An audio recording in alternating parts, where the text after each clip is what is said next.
അർജുനെ കുറിച്ചിട്ടാണ് പറയാനുള്ളത്.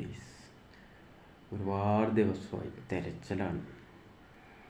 അപ്പോൾ അത്ഭുതകരമായിട്ട് അർജുൻ തിരിച്ചു വരട്ടെ എന്ന് മാത്രം പറയാനുള്ളൂ. അത് മാത്രം നമ്മളെ പോലത്തെ ആൾക്കാർക്ക് ചെയ്യാനുള്ളൂ.